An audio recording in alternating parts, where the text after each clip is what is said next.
Welcome to the deep dive. Today we're diving into, well, something pretty fundamental. Testosterone.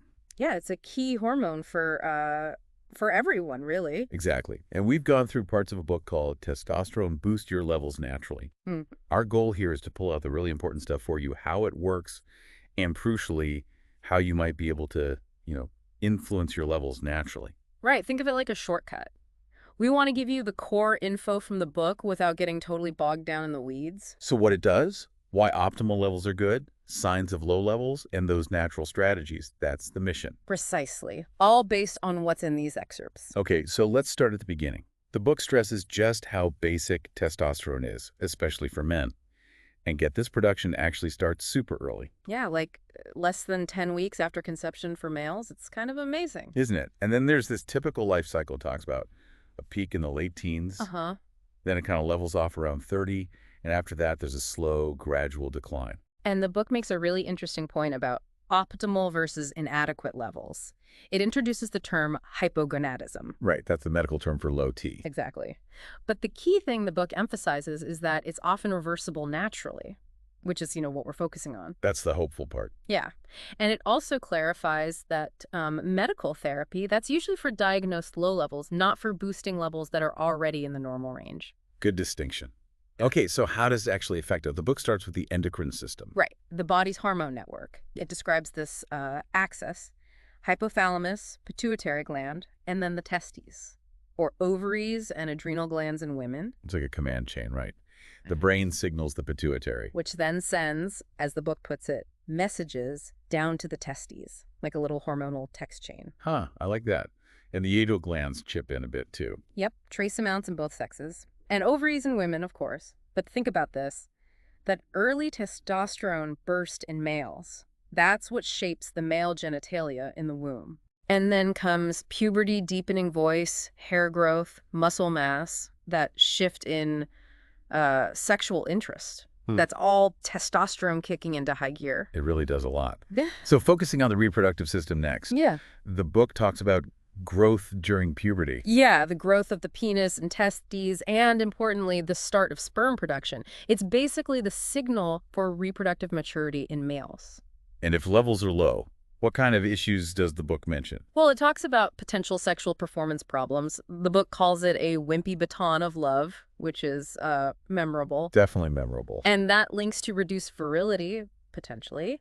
It also briefly touches on risks with long-term therapy like prostate changes and why it's not recommended if someone has prostate or breast cancer. Which brings us back to why natural approaches are so appealing for many. Exactly. Now, what about sex drive? The book mentions a kind of cycle. Yeah, this use it or lose it idea. Lower testosterone can lead to lower libido, and then less sexual activity might further lower the testosterone. It can become a bit of a loop.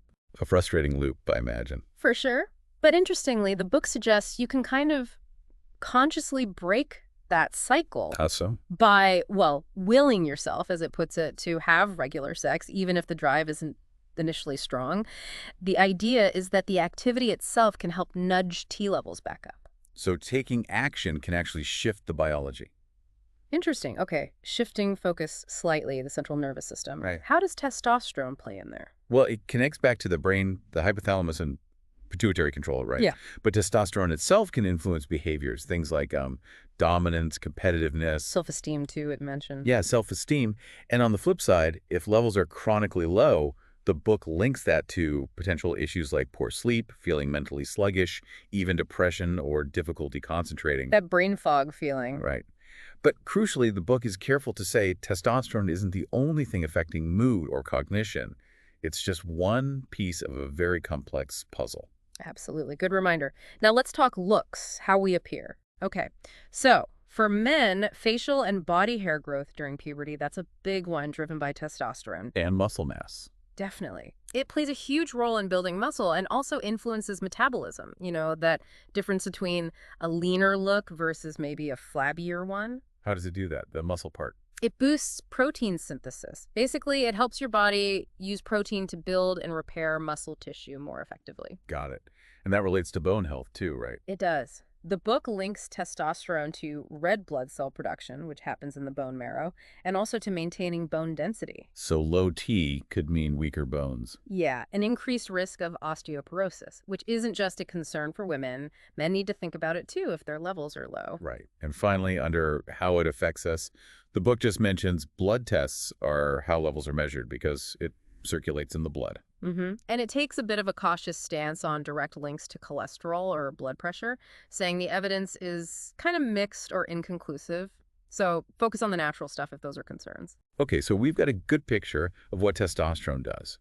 Now, what are the benefits of having optimal levels, according to the book? Right, the good stuff. It starts with cardiovascular health, super important. How does T help there? Primarily by supporting red blood cell production, this helps reduce the risk of anemia, and it points to a really large study. Oh, yeah. Tell us about that. It involved, I think, over 80,000 men with low T initially.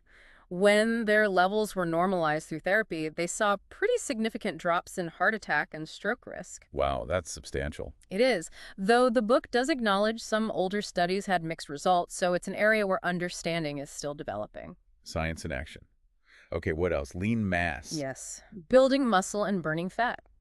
The book connects optimal T to that more manly or more macho physique, as it puts it. Yeah. But it rightly notes that you get the best results when you combine efforts to boost T, like exercise, with strength training itself. One helps the other. Makes sense. You need the signal and the building blocks and bone health again. Yep. Better bone mineral density, which means lower fracture risk. It complements calcium intake, doesn't replace it, but helps your body maintain strong bones. Good clarification. What about the brain? Mental benefits. The book mentions some studies suggesting a possible link between higher T levels in men and a lower risk of Alzheimer's, Interesting. and also potentially better cognitive performance, things like processing speed, maybe memory. It's suggestive, but interesting nonetheless. Definitely. And the obvious one, maybe sex drive. Ha ha ha, yeah, can't forget that. The book is pretty clear.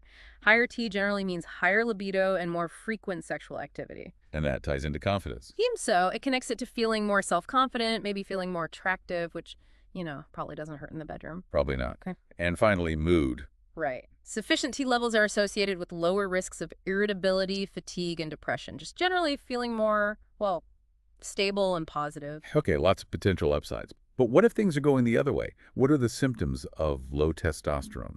The book highlights. Yeah, it frames this section as kind of a self-check guide. Not a diagnosis, obviously, but things to maybe pay attention to before you'd consider getting tested. Always talk to a doctor, it stresses. Good disclaimer. So what's on the list? First up is low libido, a drop in sex drive.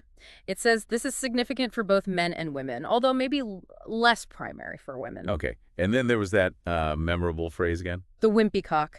Yeah. Yes. Basically, erectile dysfunction. The book links this to reduced nitric oxide stimulation originating in the brain. So a specific biological mechanism. What else? A smaller amount of semen during ejaculation says there's a direct correlation. Also, HIV, hair is vanishing. Not the virus. No, definitely not. Just meaning hair loss beyond what you'd consider normal aging. Gotcha. Then, low energy and stamina. Feeling persistently tired, even if you think you're sleeping enough, lack of motivation, that kind of thing. Feels familiar to many, I'm sure, but could be a sign. Could be. Also, less muscle mass, difficulty building muscle, or even maintaining what you have. That's where it uses the rock to Pee Wee Herman analogy. Okay, quite the visual. And the flip side, more fat. Specifically, it mentions increased breast fat in men gynecomastia. Sometimes called bitch kits, the book notes. Yeah, it uses that term, often heard in bodybuilding circles. It emphasizes this is significant if your diet and exercise haven't drastically changed. Right, so unexplained changes. Exactly. Also, osteoporosis risk, again, weaker bones in men. And finally, mood swings. Irritability. Sensitivity. Irritability, being more sensitive, maybe difficulty concentrating, and potentially depression. Again, a lot of overlap with other things possible. Absolutely. That's why it's just a guide for awareness, really. A starting point for a conversation with a professional if you're concerned. Makes sense. Okay, so why might levels be low? What reasons does the book give? It groups them into categories. First, medical conditions, and the list is pretty long. Let's see. Bacterial infections, being overweight or obese, testicular cancer or its treatment, chronic kidney or liver disease, COPD, diabetes, autoimmune diseases, heart problems, HIV/AIDS, thyroid issues, hypothyroidism specifically, and pituitary tumors. Wow. Okay, so overall health is clearly linked. Definitely. And it gives special attention to obesity Mm. because it's often something you can change and it can lead to other issues too. It mentions BMI. Yeah, a body mass index over 30 kilojoules 2 as a key point. And it cites some pretty striking research, like an increase in BMI of just 4 or 5 points being linked to a T drop similar to aging 10 years. Oof, that's significant. It is. And another study linked a larger waistline directly to lower T levels. But there's good news too. Yes. The book says even modest weight loss can help boost levels, and it even mentions studies where rapid weight loss showed relatively quick improvements in testosterone. So weight management is a big lever here. Huge. Then it lists substances that interfere. Alcohol. Cancer meds like chemo, illegal drugs, opioids, and certain steroids, not the muscle-building kind, but corticosteroids like prednisone. Got it. And something we mentioned earlier. Not enough sex. Yep. It brings back the use it or lose it idea. Suggests the lack of regular activity could contribute to lower levels. Okay. And causes in women. It touches on that too. It does. Things like early ovarian failure, problems with the adrenal or pituitary glands, issues with how those glands communicate. The HPA axis. Right. Also, removal of ovaries or uterus, certain birth control pills, and the period leading up to menopause. So specific female health factors are key there. Absolutely. It's Yeah. important to remember T matters for women's health too. Okay, the moment we've been building towards, how to improve levels naturally. This is the core focus, avoiding therapy costs and side effects. Where does the book start? Regular exercise. It's generally good for T levels. But with some specifics, right? Yeah, it suggests maybe avoiding really long endurance cardio if T is the main goal, and focusing more on resistance training, weightlifting. Like lifting heavy things. Pretty much. And also high-intensity interval training, or HIIT. Okay. Any tips on how to exercise? It suggests morning workouts might be best, maybe on an empty stomach. Mentions things like creatine or caffeine could potentially help with intensity. And specific exercises. Big focus on compound movements. Squats, deadlifts, pull-ups, bench press. Exercises that work lots of muscles at once. They seem to trigger a better hormonal response. But don't overdo it. Crucial point. Overtraining raises cortisol, that stress hormone, which can actually lower testosterone. Finding the right balance is key. Makes sense.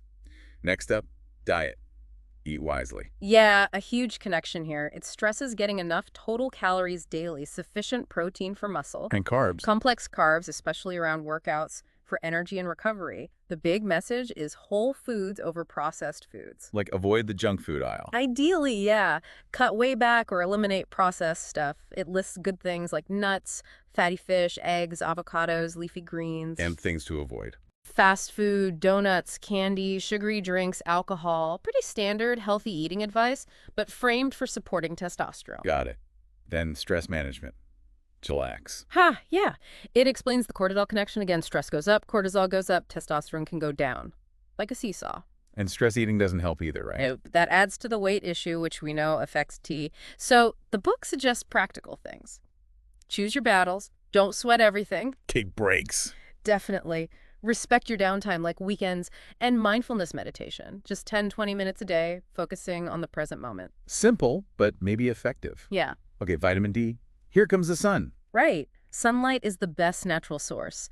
The book suggests morning sun, like sunrise to maybe 8 a.m., might be a good balance of benefits versus risks. What if you can't get enough sun? Supplements are an option. It cites a study where 3,000 IU of vitamin D daily boosted T levels by up to 25%. But sunlight first, if possible. Good advice. And sleep.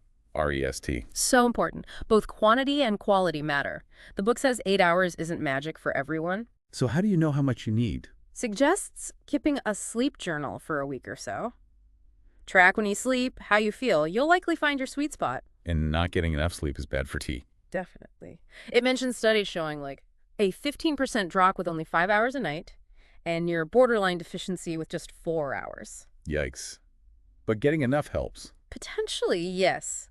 Maybe a 15% increase for each extra hour of adequate sleep, according to one study it references. Wow. Sleep is powerful. Okay, and the last natural tip. It's a fun one. get more sex. Back to the positive feedback loop. Exactly. Regular sexual activity can potentially help maintain or even boost those testosterone Well, levels. that covers a lot of ground, from how testosterone works, the benefits, the symptoms of low levels, the causes, right through to these natural strategies from the book. Yeah, it really seems the main takeaway is that, lifestyle choices, exercise, diet, stress, sleep, even sunshine and sex, they can potentially make a real difference. It feels empowering knowing there are natural things within our control based on what this book suggests. Absolutely. It provides a solid set of actionable ideas if you're looking to support your hormonal health naturally. So, for everyone listening, as you think about all this information, maybe consider, what's one natural method we talked about that really resonates with you? Mm. Something that feels, doable or intriguing to try incorporating into your life. That's a great question to ponder. It's about finding what fits your life and your priorities. Definitely food for thought. Taking steps based on understanding your body better, that's always a positive move. Couldn't agree more. Hopefully, this deep dive has given you some valuable insights to work with.